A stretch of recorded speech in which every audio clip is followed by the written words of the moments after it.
जय Kunj Bihari Radha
ISKCON founder Acharya, savior of the whole world, Srila Prabhupada ki jai, Namacharya Haridas Thakur ki jai, प्रेम से कहो श्री कृष्ण चैतन्य प्रभु नित्यानंदा, श्री अद्वैत गदाधर श्रीवासादि गौर भक्त वृंद की जय, श्री श्री राधा पार्थ सारथी ललिता विशाखा गोप गोपिका श्याम कुंड राधा कुंड गिरि गोवर्धन की जय, श्री श्री गौरताई की जय, श्री श्री सीताराम लक्ष्मण हनुमान की जय, समवेत भक्त वृंद की जय, अनंत कोटि वैष्णव वृंद की जय, ISKCON वर्तमान आचार्य वृंद की जय, श्री चंदन यात्रा महामहोत्सव की जय, गौर प्रेमानंद, all glories to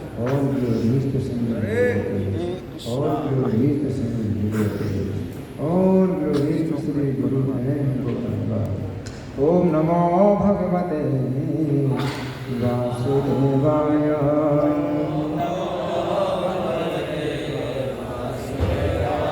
ओम नमो भगवते वासुदेवाय।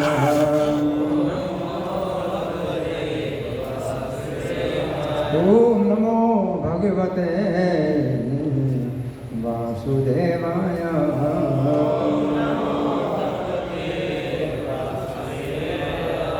ग्रंथराज श्रीमद्भागवतम पंचम स्कंद अध्याय 19। अध्याय का नाम है जम्बूद्वीप का वर्णन। श्लोक संख्या 3 और 4। श्लोक संख्या 3 है तो इसमें मंत्र हैं। जितने बार नमः आता है या नमो आता है तो उतने मंत्र हैं।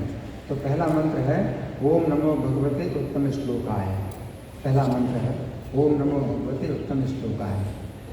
तो ओम का मतलब है कि हे प्रभु मैं ओंकार बीज मंत्र के जप से आपको प्रसन्न करना चाहता हूँ। इसके बाद है भगवते, तो श्री भगवान को नमस्कार है। उत्तम श्लोकाय का मतलब उत्तम पुरुषों में जो सबसे श्रेष्ठ हैं, तो ऐसे भगवान को नमस्कार है। ये पहला मंत्र हुआ। दूसरा है नमः आर्य लक्षण शील व्रताय। दूसरा मंत्र है नमः आर्य लक्षण शील व्रताय। तो नमः का मतलब है मैं नमस्कार करता हूँ जो आर्य जनों के समस्त उत्तम गुणों के भंडार हैं। ये जो है दूसरा मंत्र हो गया। तो तीसरा मंत्र है नमः उपशिक्षित आत्मन उपासित लोकाय। तो नमः उपशिक्षित आत्मन लोकाय है ना। तो इसका मतलब है कि नमस्कार है आपको, आपके गुण तथा आचरण सदैव एक समान रहने वाले हैं और आप अपने इंद्रियों और मन को सदैव वश में रखने वाले हैं। इसके बाद मंत्र है नमः नमः साधुवाद निकषणाय। नमः साधुवाद निकषणाय। इसका अर्थ है कि सामान्य व्यक्ति की भांति आप आदर्श चरित्र प्रस्तुत करके अन्यों को आचरण करना सिखाते हैं। कसौटी केवल स्वर्ण के गुणों की परीक्षा कसौटी केवल स्वर्ण के गुण की परीक्षा करने में समर्थ है, किंतु आप ऐसे स्पर्शमणि हैं जैसे समस्त उत्तम गुणों की परीक्षा हो जाती है। तो ये हो गया नमः साधुवाद निकषणाय। निकषण का मतलब होता है कसौटी। तो कसौटी जो पत्थर होता है, कसौटी का पत्थर होता है, तो सोने को घिसते हैं तो उसमें जो रेखा बनती है तो उसके रंग से पता चलता है, उस रेखा के रंग से कि सोना कितना शुद्ध है। तो कसौटी है ना। तो कसौटी का जो पत्थर है वो तो केवल सोने का ही परीक्षा कर पाता है, लेकिन यहाँ पर बताया साधुवाद निकषणाय। तो आप जो है ऐसी कसौटी हैं जिनके द्वारा सभी गुणों की परीक्षा हो जाती है। श्री राम को जो है हनुमान जी क्या करें साधुवाद निकषणाय। तो जितने भी अच्छे गुण होते हैं उन सब की परीक्षा आपकी जो है कसौटी में हो जाती है। तो आपके सामने कोई भी व्यक्ति आता है तो उसके गुणों की सही परीक्षा हो जाती है। प्रत्येक गुण की परीक्षा हो जाती है कि कितना जो है कितने परसेंटेज उसका जो है गुण है, सही गुण कितना परसेंटेज है। तो कसौटी हैं आप साधुवाद निकषणाय। इसके बाद है मंत्र नमो ब्रह्मण्य देवाय महापुरुषाय। नमो ब्रह्मण्य देवाय महापुरुषाय। तो इसमें इसका अर्थ है कि मैं नमस्कार करता हूँ आप जो भक्तों में अग्रणी ब्राह्मणों के द्वारा उपासित हैं। तो ऐसे ब्राह्मण जो भक्तों में अग्रणी हैं, श्रेष्ठ वैष्णव ब्राह्मण।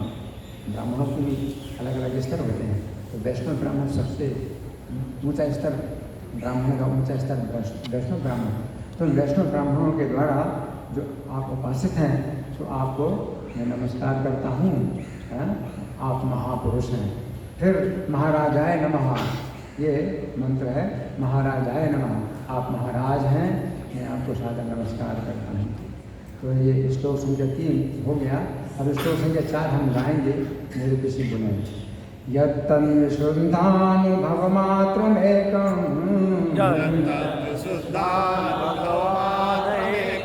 स्वतेज साधस्तगुण व्यवस्था प्रत्यं प्रशान्तं सुधियोपलम्बनम्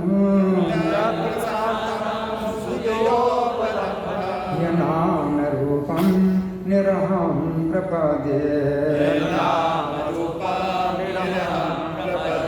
यत्तद्विशुद्धानुभवमात्रमेकम्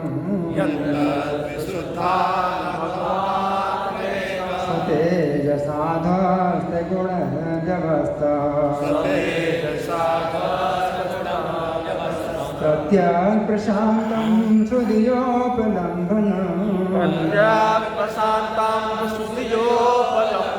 यनामरूपं निरहं प्रपद्ये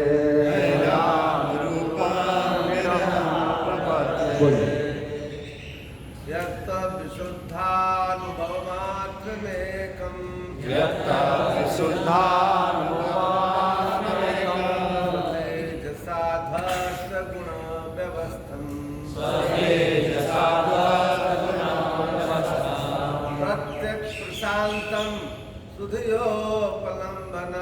प्रत्यक्प्रशान्तं सुधियोपलम्बनम् यनामरूपं निरहं प्रपद्ये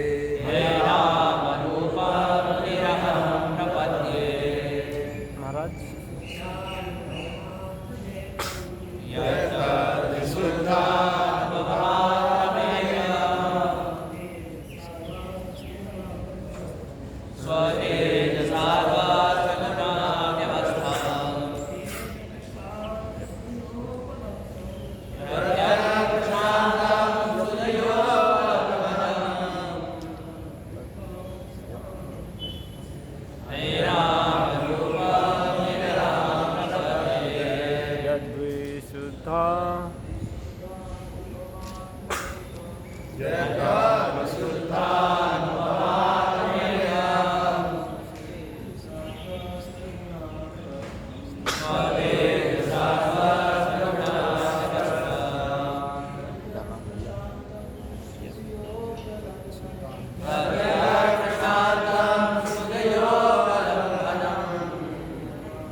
वैष्णव देवी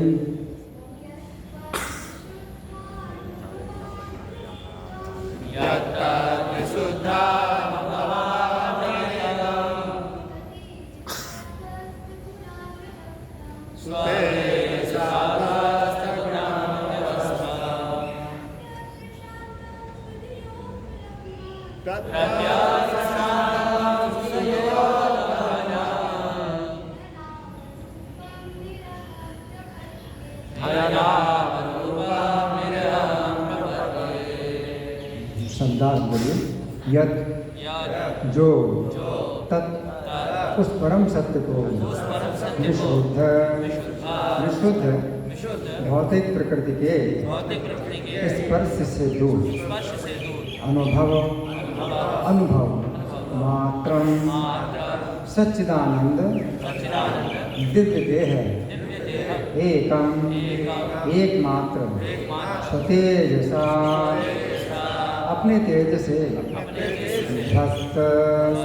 भस्त गुण व्यवस्था गुणों का प्रभाव प्रत्यक दिव्य भौतिक नेत्रों से अदृष्ट प्रशांतम धीर विक्षोभ रहित शुद्धिया कृष्ण भावना से जो भौतिक कामनाओं कर्मों तथा कल्पनाओं से अप्रभावित है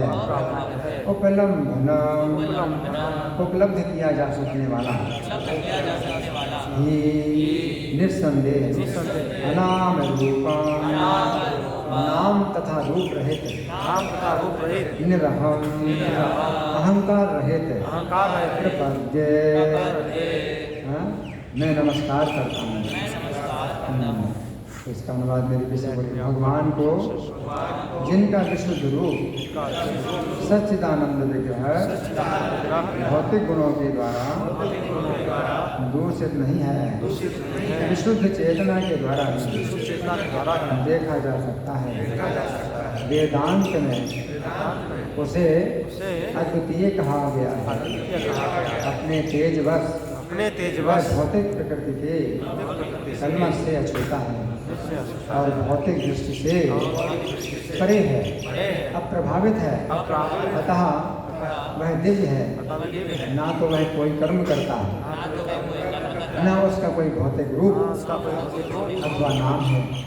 केवल श्री कृष्ण भावना में ही भगवान के दिव्य रूप के दर्शन किए जा सकते हैं। हमें चाहिए कि हम भगवान रामचंद्र के चरण कमलों में दृढ़ता पूर्वक स्थित होकर उनको सादर नमन करें। तो तात्पर्य हम पढ़ने से पहले एक बार श्लोक को समझेंगे, श्लोक के शब्दों को समझेंगे। यहाँ पर हनुमान जी श्री राम की स्तुति कर रहे हैं। क्या कह रहे हैं? यत्तत् विशुद्धम, यत्तत् विशुद्ध अनुभव मात्रम एकम, जो क्या है? विशुद्ध है ना? तो विशुद्ध है, भौतिक प्रकृति के स्पर्श से दूर है। अनुभव मात्रम, जो अनुभव मात्र है, केवल अनुभव मात्र है। तो जो निराकारवादी हैं उनको अच्छा मौका मिल जाता है कि अनुभव मात्र है वो, इसका मतलब है कोई रूप नहीं है, अनुभव मात्र है, तो अनुभव किया जा सकता है और आप उसको देख नहीं सकते। अनुभव मात्र ये प्रभुपाद जो है मात्र शब्द का जो अर्थ है क्या लिख रहे हैं? मात्रम सच्चिदानंद दिव्य देव मात्र। तो प्रभुपाद का जो है शब्दार्थी प्रभुपाद का भक्ति वेदांत शब्दार्थ, भक्ति वेदांत शब्दार्थ। निराकारवादियों को तो अच्छा मौका मिल जाता है कि आप अनुभव मात्र हैं, आप अनुभव कर सकते हैं, बाकी जो है कुछ भी उसका जो है आप रूप नहीं है ना, तो अनुभव मात्र है। लेकिन अनुभव मात्र सच्चिदानंद दिव्य है। और एकम, एकम का मतलब है एक मात्र। फिर स्वतेजसा भक्त गुण व्यवस्था, अपने तेज के कारण जो गुणों की व्यवस्था है, प्रकृति के 3 गुण हैं उनको अलग कर देते हैं, उनके प्रभाव को दूर कर देते हैं। ध्वस्त गुण व्यवस्था, प्रकृति के भौतिक प्रकृति गुणों के प्रभाव को ध्वस्त करते हैं। जैसे अपने तेज से, भगवान अपने तेज से गुण व्यवस्था प्रत्यक्ष प्रशांतम, तो प्रत्यक्ष प्रशांत में पूर्ण रूप से विक्षोभ रहित हैं। किसी प्रकार का जो है उन्हें बाधा नहीं है, किसी प्रकार की बाधा नहीं है। प्रत्यक्ष प्रशांतम शुद्धिया उपलम्बनम, शुद्धिया, धिया का मतलब बुद्धि के द्वारा और शुद्ध मतलब सुंदर बुद्धि के द्वारा, कृष्ण भावनामृत के द्वारा, रूप कृष्ण भावनामृत के द्वारा। उपलम्बनम, उपलब्धि होती है जिसकी, तो कृष्ण भावनामृत के द्वारा जिसकी उपलब्धि होती है कि अनाम रूपम, अनाम रूपम, जिसका कोई नाम नहीं, जिसका कोई रूप नहीं। तो बड़ा अच्छा मौका मिलता है निराकारवादी को, उसका कोई नाम नहीं, उसका कोई रूप नहीं। तो प्रभुपाद समझाते हैं कि नाम नहीं है और रूप नहीं है, इसका क्या मतलब है ना? तो हम सुनेंगे है नाम रूप निरहम, और अहम भी नहीं, अपना कोई व्यक्तित्व भी नहीं, तो कोई अच्छा मौका मिलता है। कोई व्यक्तित्व नहीं है, अव्यक्त है ना, इम्पर्सनल है ना, निरहम अहम है ना। गीता में तो भगवान कहते हैं न तो अहम जातु नासम, ऐसा कभी नहीं है कि मैं नहीं था, अहम। कभी ऐसा नहीं था कि अहम नहीं था, मैं नहीं था, न तुम, कभी ऐसा नहीं तुम नहीं थे। तो अहम तुम हम सब जो है, कभी ऐसा नहीं था कि हम सब लोग नहीं थे। तो हर व्यक्ति का अहम था, है ना, तो उनका अहम नहीं है। भगवान का भी अहम है, भगवान का भी नहीं, भगवान का भी अहम है ना। तो निरहम का क्या मतलब है? तो हम सुनेंगे प्रभुपाद तात्पर्य में क्या लिखते हैं। तो निरहम प्रपद्ये, प्रपद्ये का मतलब शरण लेता हूँ, है ना। तो हम सुनेंगे प्रभुपाद तात्पर्य में क्या लिखते हैं। तो तात्पर्य में प्रभुपाद जो है सबसे पहले तो ये शब्द ले रहे हैं कि यत्तद् विशुद्ध विशुद्ध अनुभव मात्रम, है ना, यत्तद् विशुद्ध अनुभव मात्रम। तो प्रभुपाद कहते हैं भगवान श्री कृष्ण अनेक रूपों में प्रकट होते हैं, जैसा कि ब्रह्म संहिता 5:29 में कहा गया है। तो तो प्रभुपाद तात्पर्य बताते हैं भगवान अनेक रूपों में प्रकट होते हैं। तो यहाँ पर बताया एकम, तो एकम है जो एक ही है। प्रभुपाद कहते हैं भगवान अनेक रूपों में प्रकट होते हैं। ये सब क्या है? श्री कृष्ण के ही विस्तार है, एक ही है। तो प्रभुपाद इस प्रकार समझाते हैं कि एक है ना। और श्री राम की स्तुति कर रहे हैं, हनुमान जी श्री राम की स्तुति कर रहे हैं। तो एकम, एकम का मतलब है कि श्री कृष्ण ही जो है तत्व है, श्री कृष्ण का ही वो जो है तत्व है। यहाँ पर ऊपर लिख रहे हैं भगवान श्री कृष्ण अनेक रूपों में प्रकट होते हैं, जैसे ब्रह्म संहिता 5:39 में कहा गया है। रामादि मूर्ति सुकला नियमेन तिष्ठन् नानावतारम करोत् भुवनेषु किन्तु कृष्णः स्वयं समभवन् परमा पुमानो गोविन्दमादि पुरुषं तमहं भजामि। मैं पूर्ण पुरुषोत्तम भगवान गोविंद की आराधना करता हूँ, जो राम नरसिंह जैसे अवतारों तथा उप अवतारों के रूप में सदैव विराजमान है, किंतु जो मूल रूप में भगवान श्री कृष्ण हैं और स्वयं भी अवतरित होते हैं। यहाँ पर निष्कर्ष निकाल रहे हैं, क्या निष्कर्ष निकाल रहे हैं कि मूल रूप में श्री कृष्ण है, मूल रूप में श्री कृष्ण ही है ना। तो एकम शब्द का जो है प्रभुपाद ये समझा रहे। एकम का मतलब क्या है कि एक ही है, तो श्री कृष्ण ही एक तत्व है, श्री कृष्ण तत्व ही है सब है। आगे कृष्ण विष्णु तत्व है, जिन्होंने अपने को विष्णु के नाना रूपों में विस्तारित किया है, जिनमें से भगवान रामचंद्र एक हैं, है ना। एक एकम है ना, तो एक है, तो अलग नहीं है, अनेक नहीं है, एक ही है। आगे ये ज्ञातव्य है कि विष्णु तत्व को पक्षीराज गरुड़ अपने ऊपर वहन करते हैं। इसमें वाहन लिखा है, उस छपाई की गलती है, वाहन करते हैं, है ना। तो अब श्री राम को कैसे माना जाए विष्णु तत्व? तो प्रभुपाद जो है एक प्रश्न उठा रहे हैं कि श्री राम को कैसे विष्णु तत्व माना जाए। यहाँ तो हनुमान जी कह रहे हैं कि आप एक ही हैं, मतलब वही श्री कृष्ण ही हैं, तो श्री राम के रूप में प्रकट हो रहे हैं, है ना। तो अब एक प्रश्न प्रभुपाद उठा रहे हैं क्या कि ये ज्ञातव्य है, ज्ञातव्य माने जानने योग्य, ये जानना चाहिए। ज्ञातव्य है क्या कि विष्णु तत्व को पक्षीराज गरुड़ अपने ऊपर वाहन करते हैं, तो गरुड़ जी हमेशा उठाते हैं। तो श्री राम के अवतार में कोई ऐसी घटना नहीं है कि श्री राम गरुड़ के ऊपर बैठे, है ना। तब कैसे माना जाए विष्णु तत्व? तो प्रभुपाद लिखते हैं और उनके चारों हाथों में भिन्न भिन्न आयुध है, चार हाथ में विभिन्न आयुध, क्या क्या है? शंख चक्र गदा है। तो श्री राम के दो भुजाएं, चार भुजाएं। तो ये श्री कृष्ण अवतार में कई बार जो है अपने चतुर्भुज रूप प्रकट करते हैं श्री कृष्ण, और गरुड़ पर भी बैठते हैं, है ना। श्री राम अवतार में चतुर्भुज रूप भी प्रकट नहीं करते हैं। तो प्रभुपाद लिखते हैं अतः हमें संशय हो सकता है कि क्या रामचंद्र जी भी उसी कोटि में आते हैं, क्योंकि उनको गरुड़ ने नहीं वरन हनुमान जी ने धारण किया था। तो हनुमान जी के कंधे में बैठ गए हैं, कई बार जो है हनुमान जी के कंधे में बैठ करके चलते हैं श्री राम, या पुष्पक विमान में बैठ करके आए, लंका से अयोध्या आए तो पुष्पक विमान में बैठ करके आए, तो गरुड़ पर बैठते हुए नहीं आए। तो प्रभुपाद लिखते हैं और उनके ना तो चार भुजाएं थी, ना ही उन्होंने शंख चक्र गदा और पद्म धारण किया था। धनुष बाण, श्री राम की दो भुजाएं, तो धनुष बाण ही केवल धारण कर रहे हैं, है ना। आगे प्रभुपाद लिखते हैं अतः इस श्लोक से स्पष्ट हो जाता है कि रामचंद्र तथा श्री कृष्ण में अंतर नहीं है। तो क्या शब्द है? एकम, है ना, एकम।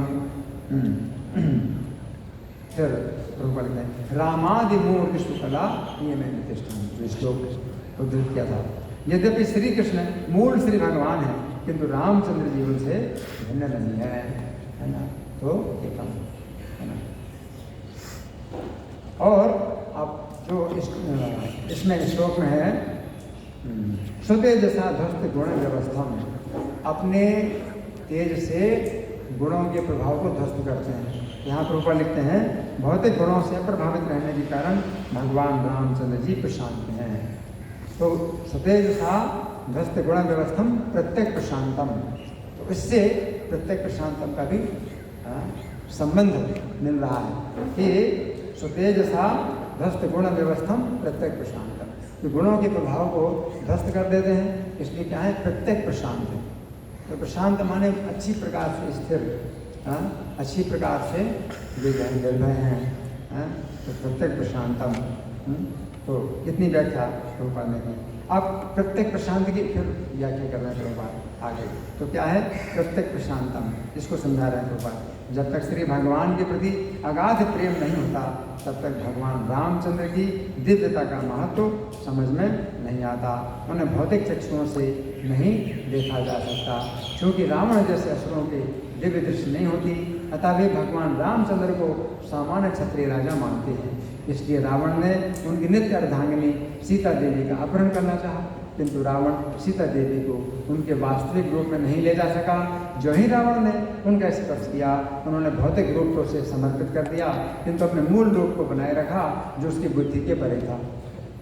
तो सीता देवी को ले गया तो उनका जो है भौतिक रूप ले गया, और अपना जो आध्यात्मिक रूप है वो समझ ही नहीं कर पाया सीता जी का।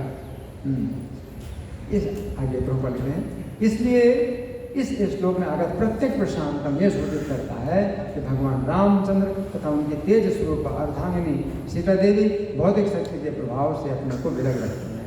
तो प्रत्येक प्रशांतम का मतलब ये होगा 3 गुणों से जो बना हुआ भौतिक शरीर है ना, तो इससे बिल्कुल अलग है।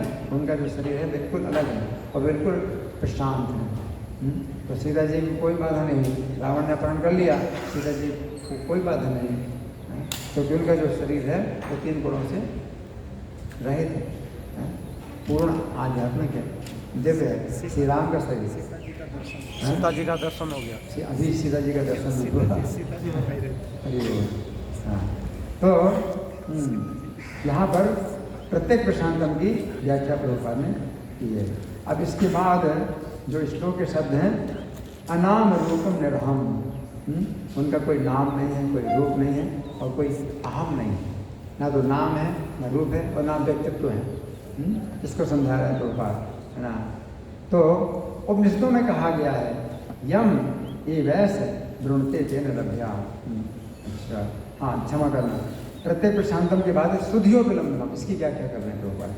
प्रत्येक प्रशांतम की व्याख्या हो गई शुद्धियोपलम्बनम, शुद्धिया उपलम्बनम यानी अच्छी बुद्धि के द्वारा उपलम्बनम जो उपलब्ध होते हैं, है ना, इसकी व्याख्या कर रहे हैं प्रभुपाद। तो इसमें क्या लिख रहे हैं, उपनिषदों में कहा गया है यम एवैस वृणते तेन लभ्या, परमात्मा का दर्शन उन्हीं को होता है जो उनकी भक्ति से ओतप्रोत है।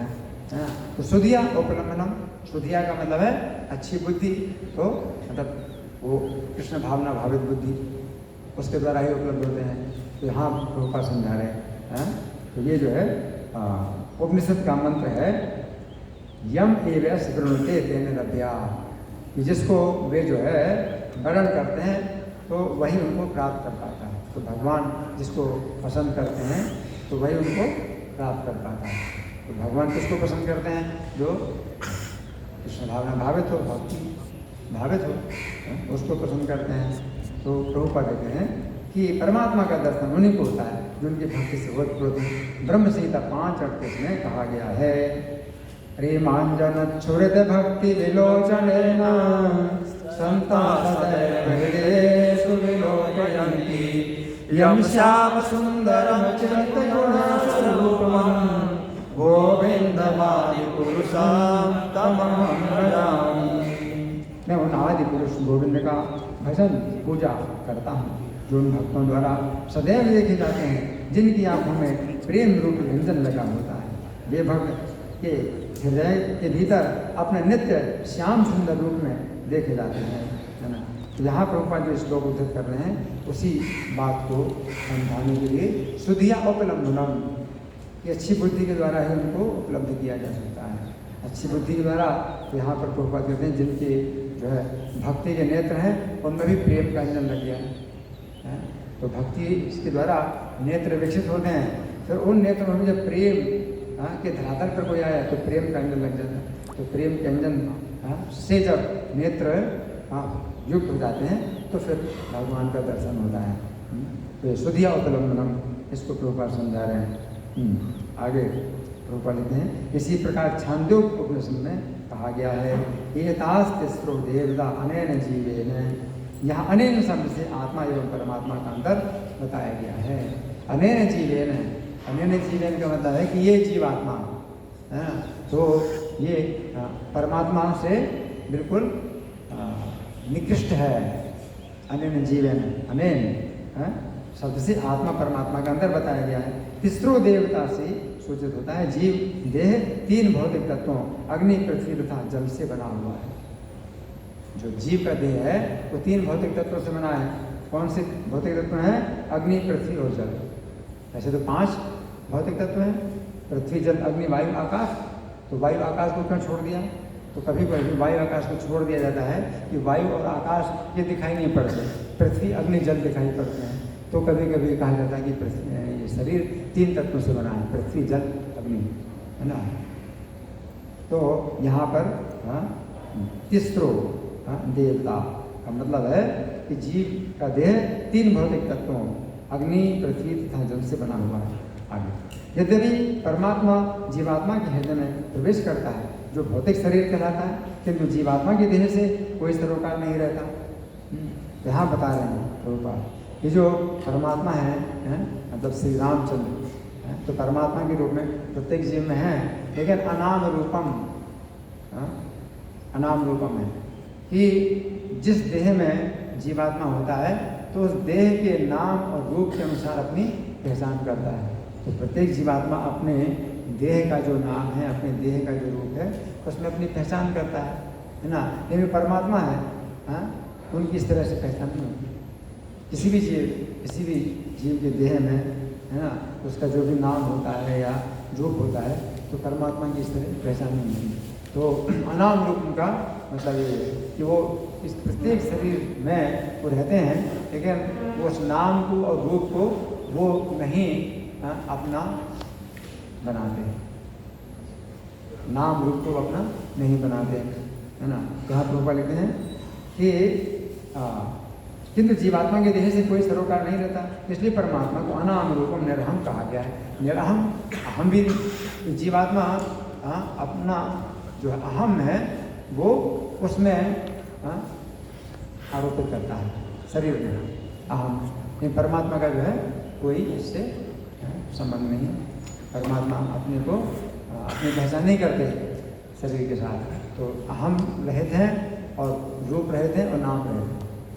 अब इसका ये मतलब नहीं है कि उनके नाम, रूप और अहम नहीं है, तो फिर जो निराकारवादी हैं वो फिर जो है उसको इस तरह से सब मिटा देते हैं कि भगवान का नाम, रूप और अहम है ही नहीं। तो यहाँ प्रभुपाद बता रहे हैं कि जीव के शरीर में जो नाम, रूप और अहम है, तो उसमें जो है परमात्मा अपनी पहचान नहीं करते हैं, तो नाम, रूप और अहम से रहित हैं।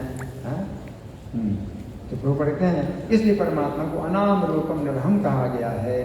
परमात्मा की कोई भौतिक पहचान नहीं है ना। तो वही नाम, रूप और अहम ये भौतिक शरीर में जो है जीवात्मा अपनी पहचान करता है। तो प्रभुपाद कहते हैं कि परमात्मा की कोई भौतिक पहचान नहीं है, किंतु जीवात्मा की होती है, जीवात्मा की होती है भौतिक पहचान।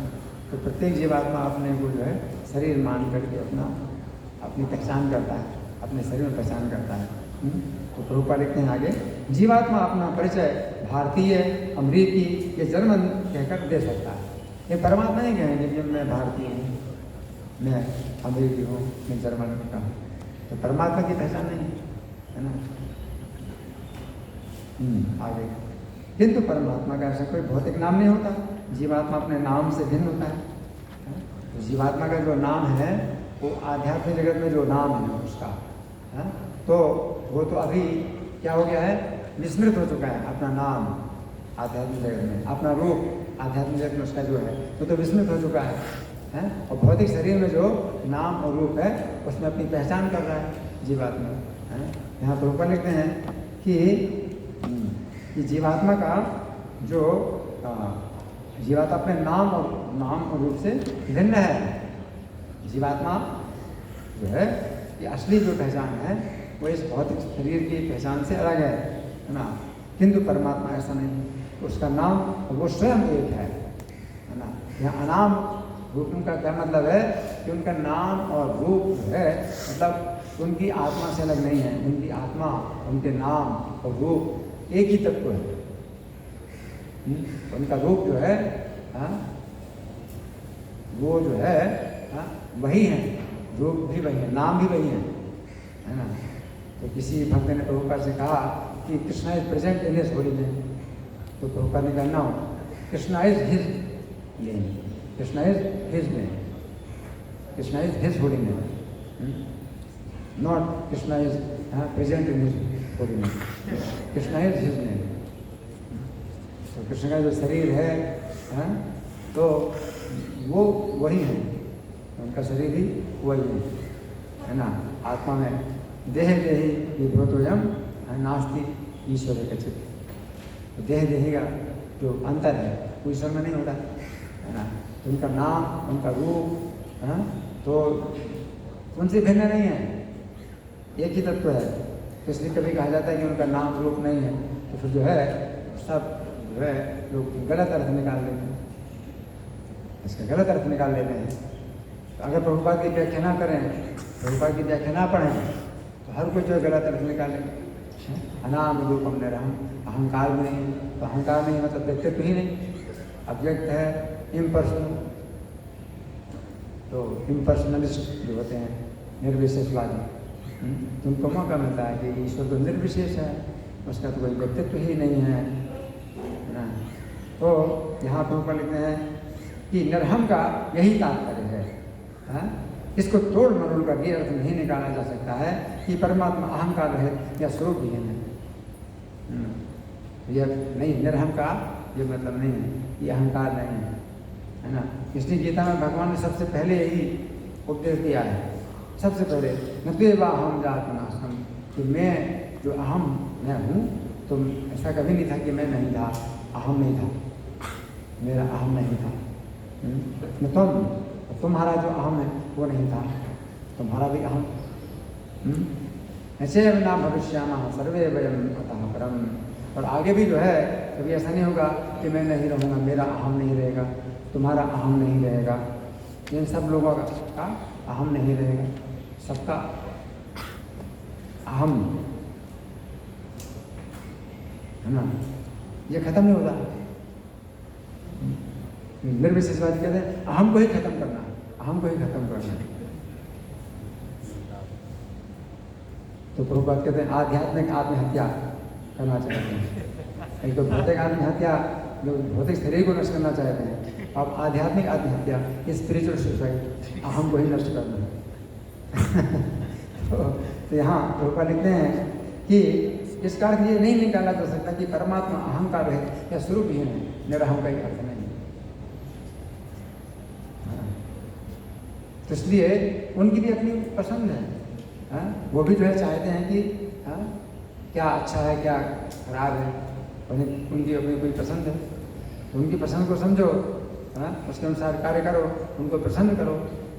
वो भी एक व्यक्ति, किसी व्यक्ति की सेवा करते तो उसका व्यक्तिगत आप जो है चॉइस पूछते हैं कि आपकी क्या चॉइस है, आपकी चॉइस के हिसाब से मैं काम करूँगा। तो आपकी चॉइस क्या है? क्योंकि उनका अहम है, भगवान का भी अहम है। तो यहाँ पर प्रभुपाद लिखते हैं कि इसको तोड़ मरोड़ कर ये अर्थ नहीं निकाला जा सकता है कि परमात्मा अहंकार रहित या स्वरूप विहीन है, उनका परम दिव्य स्वरूप है। तो उनका जो स्वरूप है परम दिव्य है, परम दिव्य स्वरूप है। कंदर्प कोटि कमनीय विशेष शोभम, उनका जो स्वरूप है वो कैसा है? करोड़ों कामदेवों से दिव्यता, विशेष शोभम। आगे प्रभुपाद लिखते हैं श्री जीव गोस्वामी यही व्याख्या है। तो निरहम का जो अर्थ है जीव गोस्वामी ने इसी प्रकार बताया है ना, कि शरीर के अंदर जो है जब होते हैं भगवान परमात्मा के रूप में, तो अपनी पहचान जो है शरीर के साथ नहीं करते हैं।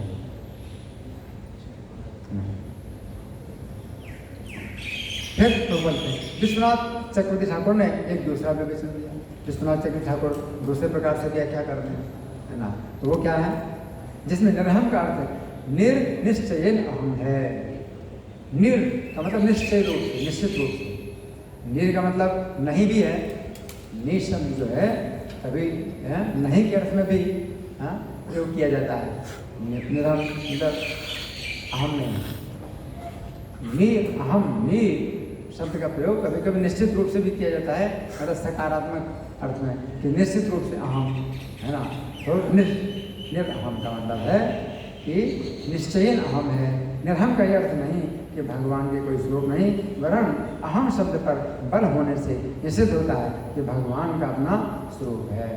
निर्अहम का मतलब निश्चयन अहम, निश्चित रूप से अहम, आपका जो है अहम निश्चित रूप से, कोई संदेह नहीं है आपके अहम में, कोई संदेह नहीं कि आपका अहम ना हो, निश्चित रूप से आपका अहम है ना। तो निर्अहम का मतलब है निश्चयन अहम।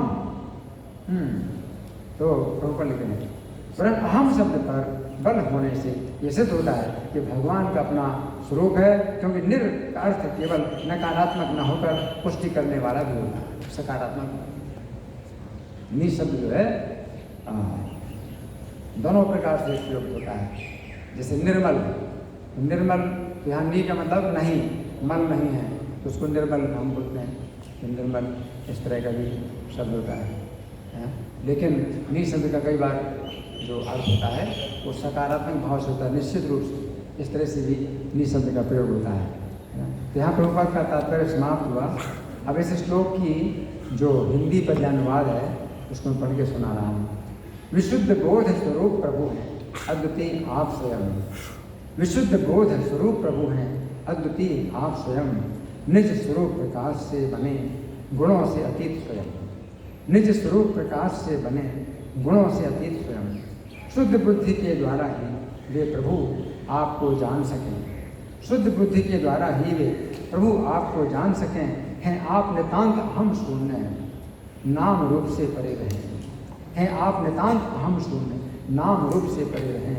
हे प्रभु आपका दास मैं, हे प्रभु आपका दास मैं, आपकी ही शरण में हूँ, आपकी ही शरण में हूँ, आपके ही चरणों में मैं बार बार नमन करूँ, आपके ही चरणों में मैं बार बार नमन करूँ। इस तरह से कुछ इस श्लोक की चर्चा हुई। अब हमारे पास कुछ समय है तो आप लोगों के साथ कुछ विचार करेंगे, कुछ चर्चा करेंगे। कोई प्रश्न है? हाँ जी, चालू कर दो।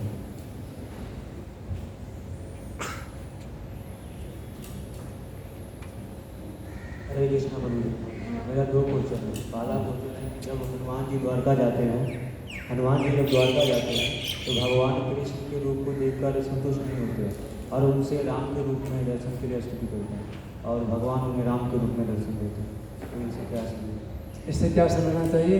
जैसे समझना चाहिए कि वे जो है रामनिष्ठ हैं। एक भक्त है भी रामनिष्ठ, हनुमान जी क्या है? रामनिष्ठ है ना। तो किसी भक्त का जो है अगर स्वरूप है भगवान के जिस रूप के प्रति, तो वो जब उसी रूप में उसको जो है चाहता है, हमेशा उनकी संगति करना चाहता है ना।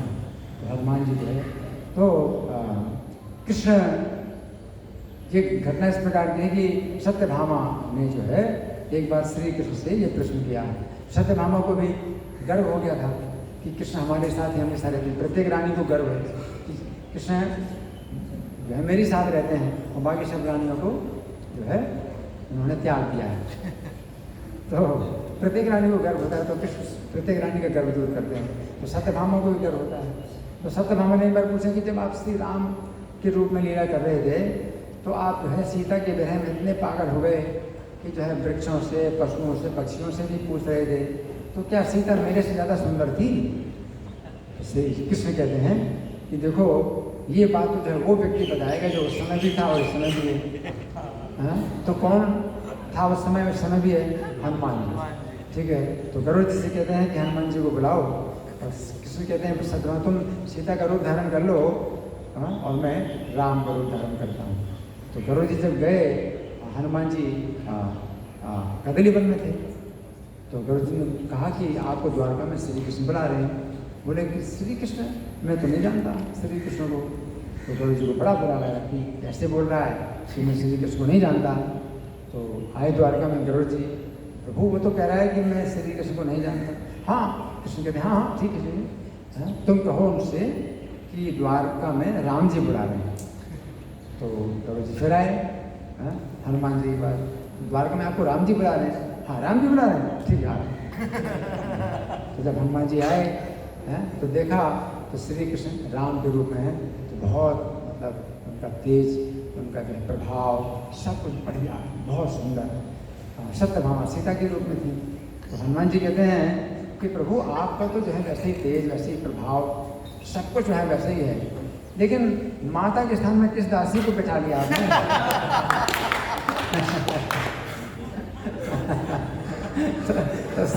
तो सत्यभामा को पता चला कि अरे मेरा तो जो है पत्ता ही कट गया। तो हनुमान जी का इतना राम के प्रति निष्ठा है, इतनी निष्ठा है कि उन्होंने श्री राम जब गए अपने धाम में, साकेत धाम जा रहे थे, तो श्री राम ने कहा कि हनुमान अब तुम जो है अपनी इच्छा अनुसार इस पृथ्वी में विचरण करो, और तुम्हें कुछ वर चाहिए? तो हनुमान जी कहते हाँ प्रभु मुझे वर चाहिए, मुझे ये वर चाहिए कि आपकी कथा जब तक इस पृथ्वी में रहे तब तक मेरा जीवन रहे। तो उनका जो है राम कथा में इतना प्रेम है कि कहीं राम कथा होती तो वो आते हैं सुनने के लिए। तो उनका इतना प्रेम है राम कथा में, राम कथा ही सुनते हैं, दूसरी कथा नहीं सुनते। तो ये हनुमान जी की बात है। हमें ऐसा नहीं है, हमें ऐसा नहीं बनना, आप नकल नहीं कर सकते, ठीक है ना। तो हमें श्रीमद् भागवत का अध्ययन करना है तो जितने अवतार हैं प्रत्येक अवतार को सुनना है, प्रत्येक अवतार को पूरा महत्व देना है, और पूरी जो है हमें एकाग्रता के साथ में जो है श्रीमद् भागवत के एक एक शब्दों का अध्ययन करना है, ठीक है ना।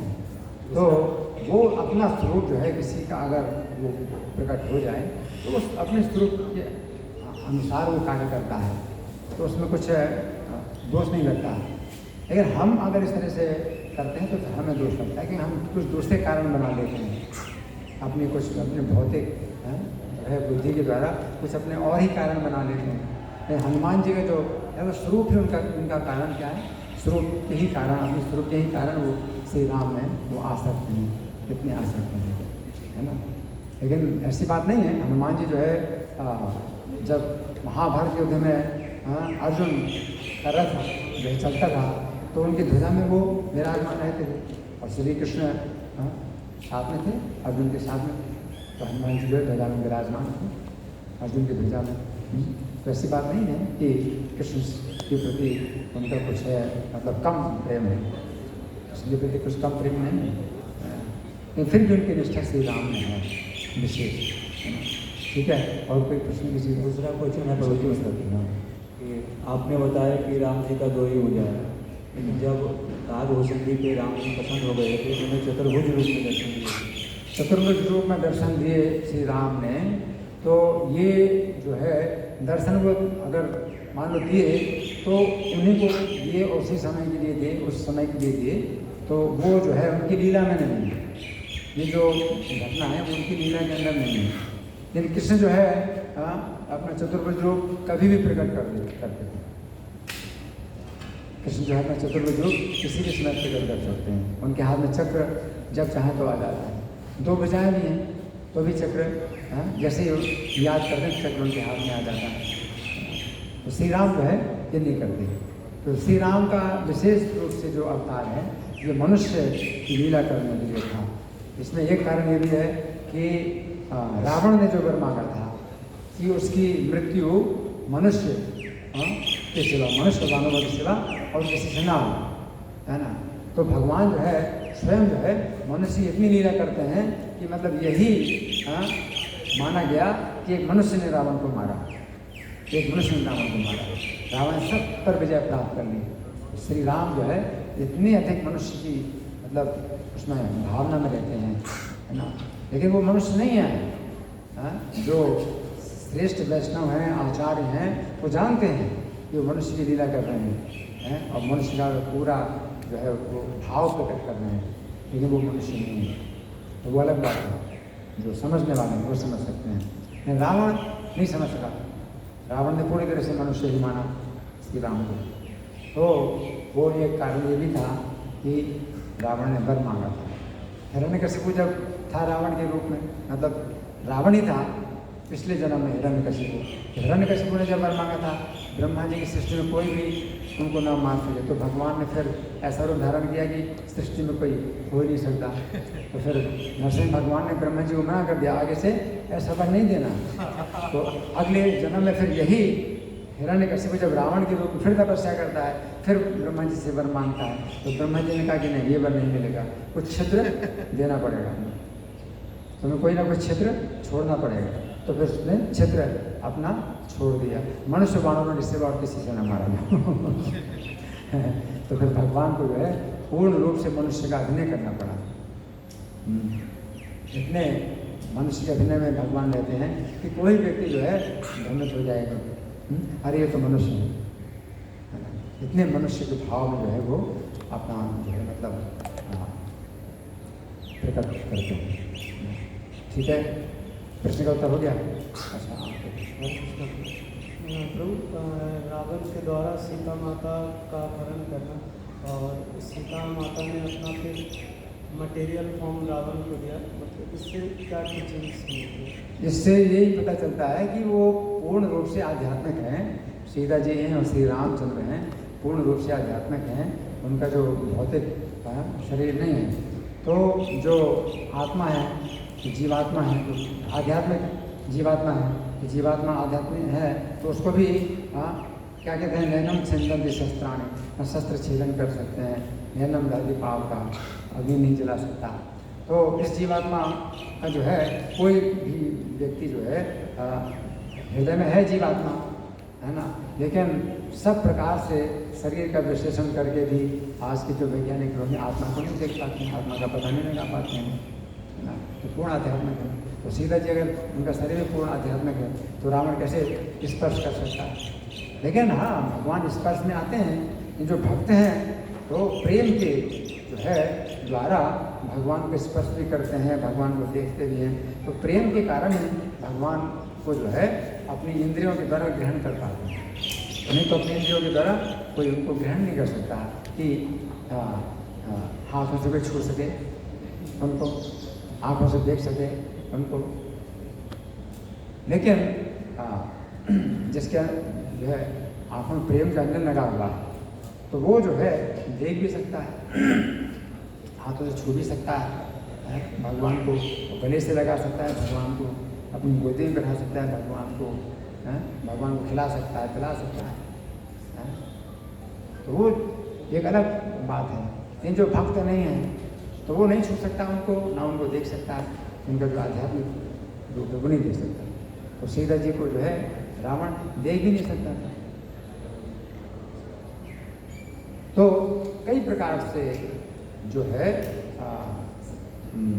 रामायण में ये बात बताई गई है। तो जैसे वाल्मीकि रामायण, तो वाल्मीकि रामायण में ये सब रहस्य नहीं बताया गया। ये सीता जी का आध्यात्मिक स्वरूप है। रावण ने सीता जी का स्पर्श किया और सीता जी को जो है अपनी गोद में लेकर के और उसने सीता जी का अपहरण कर लिया। तो वाल्मीकि रामायण भी है। तो किसी व्यक्ति को बड़ा इस बात से प्रश्न उठता है, बहुत प्रश्न उठता है ये कैसे हुआ। और एक ब्राह्मण था, वो आत्महत्या करना चाहता था। भगवान चैतन्य की लीला में एक ब्राह्मण आत्महत्या करना चाहता था कि रावण ने सीता जी को कैसे स्पर्श कर लिया, है ना, अब तो मैं जो है अपना शरीर छोड़ दूंगा। तो इस पर इतना शोक मग्न है। लेकिन वाल्मीकि रामायण में इसका भी उत्तर है, इसका भी उत्तर है कि मान लो उसने सीता जी को छुआ, सीता जी को उठाया, सीता जी को ले गया, है ना। अगर मान लो सीता जी उसके हाथ में आ गई हैं, तो पहले से ही रावण को श्राप मिल चुका है। ब्रह्मा जी ने श्राप दिया, कुंज की स्थली अप्सरा के साथ उसने बल प्रयोग किया, तो रावण को ब्रह्मा जी ने श्राप दे दिया कि आगे से किसी भी स्त्री के साथ बल प्रयोग करेगा तो इसकी मृत्यु हो जाएगी या सिर के 100 टुकड़े हो जाएंगे। तो रावण सीता जी को जब वो मतलब लेता है तो वो बहुत डरता है, बहुत डरा हुआ है कि अगर उसने काम वासना अगर आई तो मर जाएगा वो। तो अपनी मौत समझ रहा है सीता जी को लेकर के कि अगर काम वासना आएगी तो तुरंत ही मर जाएगा। तो सीता जी को लेकर के भी जो है वो बहुत भयभीत होकर के जो है जा रहा है, लंका में लेके जा रहा है ना। तो उसको जो है सांप का बहुत भय था, है? तो उसने मौत को ही उठाया था, वो यही देख रहा था कि मैं अपनी मौत को ले जा रहा हूँ, है ना। तो बल प्रयोग नहीं कर सकता, है ना, तो उसने उठाया तो इस तरह से, है ना। तो वाल्मीकि रामायण में भी इस प्रकार का होता है। पूर्व पुराण में जो है जो बताया गया है, इस प्रकार से बताया गया है कि श्री राम जो है सीता जी को आज्ञा देते हैं कि तुमको जो है रावण तो छूने के बाद क्या देख भी नहीं सकता है, तो फिर मेरी लीला कैसे संपन्न होगी कि उसने सीता का हरण किया है। तो तुम मेरी आज्ञा से अग्नि लोक में जाओ, हैं, और तुम्हारी छाया से एक सीता बनाई जाएगी। इस प्रकार से छाया सीता को छोड़ा, या माया सीता को छोड़ा। तो रावण माया सीता को ले गया और सीता जी अग्नि लोक में चली गई। जब अग्नि परीक्षा हुई तो अग्नि देवता जो है अपने लोक से सीता जी को ले आए, हैं, और जो सीता थी, छाया सीता, उसको दूर जंगल में छोड़ दी। तो इस प्रकार से जो है ये लीला, तो अलग अलग कल्पों में अलग अलग प्रकार की लीला है। तो किसी कल्प में इस प्रकार से भी वाल्मीकि रामायण के अनुसार, है ना। कोई अगर जो है दूसरा अध्यात्म रामायण, तो उसमें जो है रावण ने सीता जी को जो अपनी माता समझ करके उठाया, तो वो अपनी उस चेतना में था कि मैं जो है भगवान का जो है जय राम का बार हूँ, और ये मेरी माता है, तो मुझे जो है ये करना है, ये अभिनय करना है। इस प्रकार से रावण ने सीता जी को अपनी माता की तरह समझ करके रखा। लेकिन हाँ, बोलने के लिए बोलता था, हाँ, बड़े कठोर शब्द बोलता था सीता जी को, हाँ, लेकिन वो सोचता था कि ये मेरी माँ है। इस प्रकार की भावना भी बताई गई है रावण के बारे में। तो अलग अलग जो है कल्पों में अलग अलग प्रकार से ये लीला होती है। ठीक है, और कोई प्रश्न? हाँ, आपका प्रश्न। चैतन्य महाप्रभु की लीलाओं में देखते हैं कि मुरारी गुप्त जो थे वो भी हनुमान जी के ही अवतार थे, तो वो सुसाइड करने चले गए थे जब एक बार उसको बोल दिया था कि तुम कृष्ण की उपासना करो। तो ऐसे ही हम सब भी जीव हैं, अगर हुआ अच्छी भक्ति हुई तो हो सकता है हमें भी। हाँ, लेकिन इसमें समझिए कि जो है भगवान ने मुरारी गुप्त की परीक्षा ली थी कि उनकी जो है श्री राम के प्रति कितनी निष्ठा है।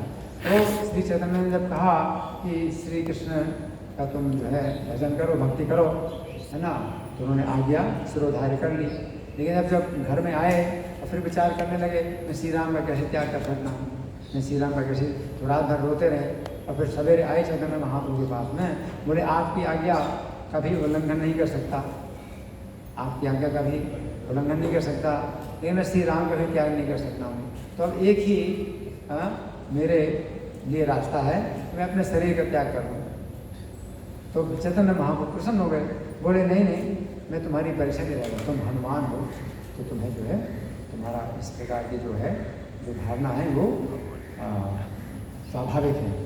लेकिन वही मुरारी गुप्त है ना, उन्होंने वो जो है लिखा है चैतन्य चरित महाकाव्य, मुरारी गुप्त के उस आधार पर ही जो है ये लिखा गया है चैतन्य चरितामृत। तो चैतन्य चरित महाकाव्य तो उन्होंने लिखा है, जो राम के ही भक्त चैतन्य महाप्रभु के साथ रहते, चैतन्य महाप्रभु की लीला का जो मूल वर्णन है उन्होंने संस्कृत के श्लोकों में लिखा है। तो ऐसी बात थोड़ी है कि वो जो है मतलब फिर और सुनेंगे नहीं, देखेंगे नहीं। चैतन्य का महाप्रभु कितना उन्होंने संग किया, और है ना, लेकिन हाँ उनके मन के अंदर वही था कि मेरे से प्रभु श्री राम ही हैं, कि मेरे प्रभु श्री राम ही हैं।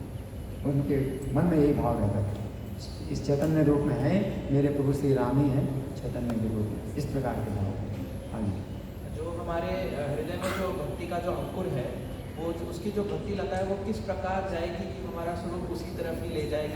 वो उसमें कुछ आपको करने की जरूरत नहीं है, श्रवण कीर्तन करे, सिंचन, है ना, जले सिंचन, श्रवण कीर्तन जले करे सिंचन। तो श्रवण कीर्तन करते रहो तो बीज है सिंचित होगा, है ना, तो जैसे होगा तो फिर वो जो है भक्ति लता फिर उसी वहाँ जाएगी, या तो गोलोक धाम में जाएगी। अगर आपका स्वरूप है कृष्ण के साथ में तो गोलोक धाम में कृष्ण के चरणों में पहुँचेगी, है ना। श्री राम के साथ है तो वहाँ पहुँचेगी। नरसिंह भगवान का भी एक वैकुंठ है, कूर्म भगवान का वैकुंठ है, सभी उसमें कुछ आपको करने की जरूरत नहीं है। ठीक है, अजय को ना? अच्छा, इनको हरे कृष्ण प्रभु। जैसे परमात्मा जो है वो नाम और शरीर को धारण निर्हम रहते स्वीकार नहीं करते रहते हुए, पर भगवान कृष्ण चैतन्य महाप्रभु कभी कभी अपने भक्तों के लिए जैसे बोलते हैं कि मेरा शरीर इनका शरीर मैं हूँ और तेरी जाति है वही मेरी जाति है। नित्यानंद का शरीर जो है वो मेरा शरीर है, ऐसे कई भक्तों के लिए ऐसे बोलते हैं। हाँ, तो भगवान जो है अपनी पहचान भक्ति के साथ करते हैं। तो जो भक्ति देवी हैं तो वो भगवान को अपने बस में कर लेती हैं।